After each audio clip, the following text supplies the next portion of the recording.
একটা মাসালা বলবো, আমাদের দেশে জানাজার নামাজের পরে দোয়া নিয়া মাঝে মধ্যে বিভিন্ন প্রশ্ন হয়। আমি একটা হাদিস শরীফ বলবো, খোদ আল্লাহর হাবিব রাসূল পাক সাল্লাল্লাহু আলাইহি ওয়াসাল্লাম জানাজার নামাজের পরে হাত তুলে দোয়া করেছেন। নবীজি নিজেই জানাজার পরে দোয়া করেছেন। সাইদেন ওরা দেখে না কি একটা অত্যাচার চলতেছে।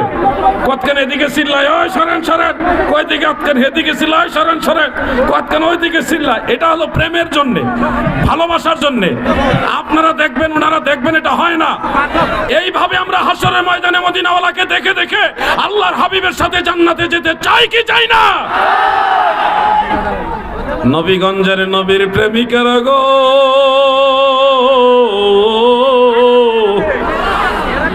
নোট করেন, সহিহ মুসলিমে ইন্টারন্যাশনাল হাদিস নম্বর 2276, হযরত আউফ ইবনে মালিক। কিতাব শুরু করছেন আপনারা কোন সিএনজি ভাইরা জানতে চাইছে যে অ্যাক্সিডেন্টে মরলে এটা কি রকম মৃত্যু? সিএনজির যারা চালক ভাইরা ওনারা জানতে চাইছে অ্যাক্সিডেন্টে যদি মারা যায় তাহলে এটা কি ধরনের মৃত্যু হবে। মনে রাখবেন, ফতোয়ায়ে শামির মধ্যে উল্লেখ আছে শহীদ 10 শ্রেণীর। কয় শ্রেণীর? 10 শ্রেণীর শহীদ আছে। এর মধ্যে সবচেয়ে শ্রেষ্ঠতম হলো যারা আল্লাহর রাস্তায় শহীদ হয় জিহাদ করতে গিয়ে, তারা হলো সর্বশ্রেষ্ঠ। এর মধ্যে যারা মা বোন, যারা সন্তান প্রসব করতে গিয়ে মারা যান, তারাও শহীদ দরজা পাবেন। যারা প্লেগ রোগে আহত হয়ে পরবর্তীতে নিহত ইন্তেকাল হন, অসুস্থ হয়ে মারা যান প্লেগ রোগে, মহামারীতে যারা মহামারী আক্রান্ত হয়ে মারা যায়, তারাও শহীদি দরজা পায়। এমনকি যারা শ্রমিক মুমিন মুসলমান কাজ করতেছেন, উপর থেকে ওয়াল ভেঙে আপনার উপর পড়ে গেছে, ওই অবস্থায় আপনি মারা গেছেন, এই ধরনের চাপা পড়ে, ওয়াল চাপা, ব্রিজ তৈরি করতেছেন, বিল্ডিং কনস্ট্রাকশন তৈরি করছেন, এগুলি করতে গিয়ে চাপা পড়ে কেউ যদি মারা যায় তাহলে তাদেরকে আল্লাহ তাআলা শহীদি দরজা দেন। এই সুবাদে যারা ইমানদার মুমিন বান্দা, তারা রাস্তা চলছে, আইনগতভাবে চালাচ্ছে, যদি অনাকাঙ্ক্ষিতভাবে অনিচ্ছাকৃতভাবে অ্যাক্সিডেন্টে কোনো ড্রাইভার মারা যায়, নিঃসন্দেহে আল্লাহ তাআলা তাকেও শহীদি দরজা দান করবেন। এই জন্যে শর্ত হলো ইমানদার হতে হবে এবং আইন মেনে চলতে হবে। ইমানদার হতে হবে, আইন মতো চলবেন। কেউ যদি অন্যায়ভাবে আপনার উপরে গাড়ি তুলে দেয়, সে অবস্থা আপনি মারা যান, তাহলে আল্লাহ তাআলা আপনাকে শহীদি দরজা দিবেন। মনে রাখবেন, শহীদি দরজার অনেকগুলি ক্লাস, 10টা ক্লাস আছে। এর মধ্যে কয়েকটা আমি বলে দিয়েছি। আরেকটা হলো যারা কোনো ইসলামী রাষ্ট্র অথবা মুসলমানদের পাহারা দেওয়ার জন্য সীমান্ত প্রহরায় লিপ্ত থাকেন, সীমান্ত প্রহরা দেন, আল্লাহ নবী বলেছে ওই মানুষগুলিও শহীদি দরজা পাবে যদি তারা প্রহরারত অবস্থায় মারা যায়। এমনকি আরেকটা স্তর হলো যারা ইলম অন্বেষণ করতে গিয়ে মারা যায়, জ্ঞান অন্বেষণ করতে গিয়ে, ইসলামী জ্ঞান অন্বেষণ করতে গিয়ে মারা যাবে। মান মাতা ফি তালাবিল ইলমি মাতা শাহীদান ওয়া কানা কবরুহু আলা রাউদাতিন মিন রিয়াদিল জান্নাহ। তাফসীরে কবীরের মধ্যে উল্লেখ, জ্ঞান অন্বেষণ করতে গিয়ে কোনো ছাত্র যদি মারা যায়, আল্লাহর রাসূল বলেছে তাকেও শহীদি মৃত্যু দান করে। বলেন মারহাবা। আরো অনেকগুলো আছে। জানাজার পরে দোয়া সম্পর্কে বলছিলাম, সহিহ মুসলিম হাদিস নম্বর 2276। এই হাদিস নাম্বারটা হলো আন্তর্জাতিক হাদিস নাম্বার। অ্যাপসের মধ্যে এই নাম্বারটা মিল পাবেন না, কিন্তু আন্তর্জাতিক হাদিস নাম্বারে হুবহু মিল পাবেন।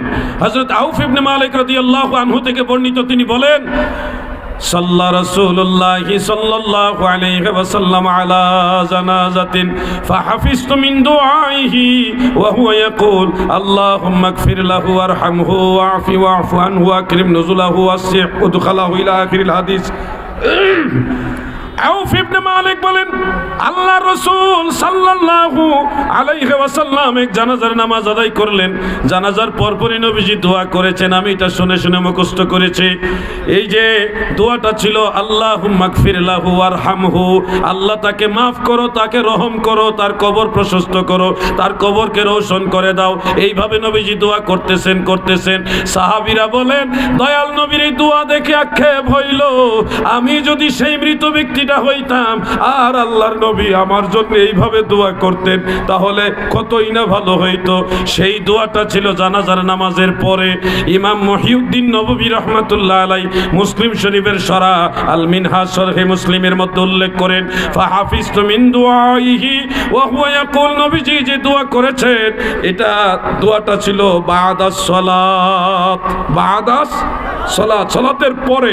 নবীজি জানাজার পরে দোয়া করেছেন।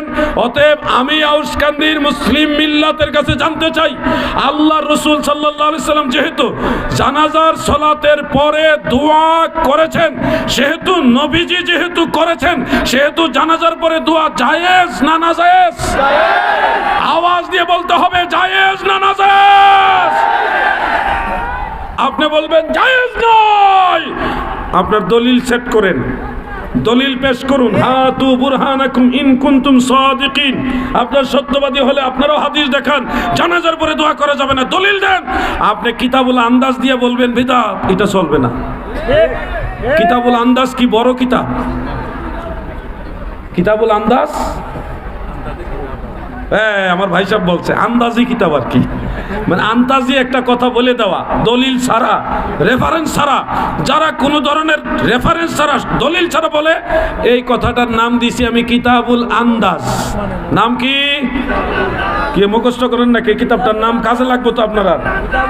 যারা দলিল ছাড়া এমনি কইব জায়েজ না, এটা হলো কিতাবুল আন্দাজ, বলেন এটার নাম কি?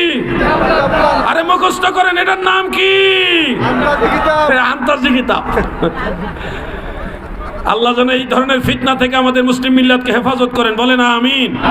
জানাজার পরে দোয়া করা মুস্তাহাব, সময় হলে কাতার ভেঙে দোয়া করবেন। যদি দোয়া করতে নাও পারেন ঝগড়া করবেন না, আপনি চলে যান, গুনাহ হবে না। কিন্তু যারা দোয়া করবে তাদের সওয়াব হবে, যে মৃত ব্যক্তির জন্য দোয়া করবে তারও উপকার হবে। সম্ভব হলে দোয়া করবেন, না হলে করবেন না, কিন্তু ঝগড়া করবেন না, মারামারি করা যাবে না। ইসলাম জঙ্গিবাদের ধর্ম না, ইসলাম মারামারি ধর্ম না, ইসলাম হলো শান্তির ধর্ম, ইসলাম মানবতার ধর্ম। ঠিক না ঠিক? আল্লাহু আকবার, ইয়া রাসূলুল্লাহ, জিন্দাবাদ জিন্দাবাদ, আল্লাহু আকবার। সন্তানের পিতামাতা আসরের আজানের পর থেকে মাগরিবের আজান না করতে কিছু পান, আমিও পান। ওই সময় নাকি ইব্রাহিম আলাইহিস সালাম ওই সময়। বুঝতে পারছি আপনাদের এই এলাকায় একটা প্রচলন আছে যে কোনো সন্তান যদি নাবালেগ অবস্থায় ইন্তেকাল হয়, তাহলে সন্তানের পিতা আসরের পর থেকে মাগরিবের আগ পর্যন্ত কোনো কিছু পানাহার করেন না।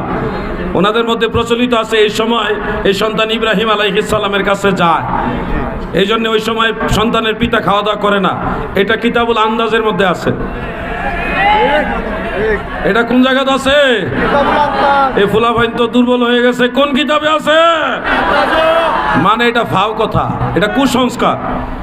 ইব্রাহিম আলাইহিস সালামের কাছে আসরের পরও মারা গেল, সন্তান যাইতে পারবে, জোহরের পরও যাইতে পারবে, ফজরের পরও যাবে, মাগরিবের পরে হোক, এশার যে কোনো সময় মারা গেলে আল্লাহ তাআলা ওই নাবালেগ শিশুকে ইব্রাহিম আলাইহিস সালামের কাছে পাঠাতে পারে। আসরের পরে পাঠাইবে, মাগরিবের আগে এই টাইমেই পাঠাবে। এটা হলো কিতাবুল আন্দাজ। অতএব কোনো কুসংস্কারের সাথে আমাদের সম্পর্ক নাই, মনে থাকবে। কোনো কুসংস্কার মান্য করা যাবে না। আসরের পরও সন্তানের পিতা খাওয়া দাওয়া চাইলে করতে পারবেন, কোনো অসুবিধা নেই। আজকে আর সামনে যাচ্ছি না, সবাই আমার জন্য দোয়া করবেন ইনশাল্লাহ। কারা কারা ভাই? উনি একটা না, ওই না কি যেন বলতে চান, একটা শুনি জোরে কই। প্রশ্ন, ওরে বাবারে বাবা, বসেন বসেন। প্রশ্ন কি শুনছেন আপনারা? পিছনে তারা শুনছেন? শুনছেন না? উনি দাঁড়ায় প্রশ্ন করেছেন ওয়াহাবিদের পিছনে নামাজ পড়া যাবে কিনা। এই প্রশ্নটা আমাকে বাংলাদেশে অনেক জায়গায় করেছে। আগে জানুন ওয়াহাবি কাকে বলে। আমি কখনোই বলি না যে কওমি মাদ্রাসাত পড়লেই ওয়াহাবি, এটা কখনো বলি না। আমি বলি ইবনু আব্দুল ওয়াহাব নজদির যে বাতিল কুফরি আকীদা আছে, ওই আকীদায় যারা বিশ্বাসী তারা হলো ওয়াহাবি। অতএব গায়ে পাড়া দিয়ে কেউ কথাটা নিজেদের উপরে নেবেন না। আলিয়া মাদ্রাসায় পড়েও ওয়াহাবি হইতে পারে, কওমি মাদ্রাসাত পড়েও ওয়াহাবি হইতে পারে, এমনকি কোনো মাদ্রাসাতে পড়ে নাই সেও ওয়াহাবি হইতে পারে। স্কুল কলেজ ইউনিভার্সিটিতে পড়ছে এমন ব্যক্তি ওয়াহাবি হইতে পারে। কোন প্রতিষ্ঠানের সাথে ওয়াহাবি শব্দ সম্পৃক্ত নয়। ওয়াহাবি শব্দ হলো ইবনে আব্দুল ওয়াহাব নজদির বাতিল কুফরি আকীদার সাথে সম্পৃক্ত। কথা মনে থাকবে। অতএব যাদের আকীদার মধ্যে কুফরি আছে, যাদের আকীদার মধ্যে কুফরি আছে, তাদের পরিচয় আমরা বলি ওয়াহাবি। আর এই ধরনের ব্যক্তিদের পিছনে নামাজ পড়া যাবে না, তাদের সাথে চলাফেরা করা নিষেধ। দলিল সহিহ মুসলিমের মধ্যে উল্লেখ আছে। দুই জায়গায় হাদিসটা আছে। হযরত আবু হুরায়রা রাদিয়াল্লাহু আনহু থেকে বর্ণিত, তিনি বলেন আল্লাহ রাসূল সাল্লাল্লাহু আলাইহি সাল্লাম বলেছেন, সায়াকুনু ফি আখিরিজ জামানে দাজ্জালুন ওয়া কাযযাবুন, শেষ জামানায় এমন কিছু লোক বের হবে গো, যারা দাজ্জাল এবং কাযযাব, তারা এমন এমন কথা তোমাদেরকে বলবে, বিমা লাম তাসমাউ আনতুম ওয়ালা আবাউকুম, সেই কথা তোমরাও শোনো নাই, তোমাদের বাপ দাদাও শোনে নাই। ফা ইয়াকুম ওয়া ইয়াহুম, তোমরাও তাদের কাছ থেকে দূরে থাকো, তাদেরকেও তোমাদের কাছ থেকে দূরে রাখো।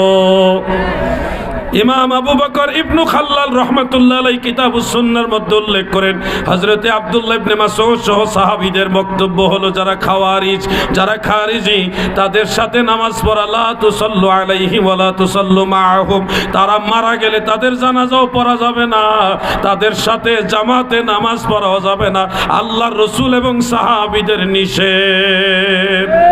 এক কথায় বাতিল আকীদার যে কোনো বাতিল ফেরকায়, কুফরি আকীদায় বিশ্বাসী যে কোনো বাতিল, তাদের পিছনে নামাজ পড়া যাবে না।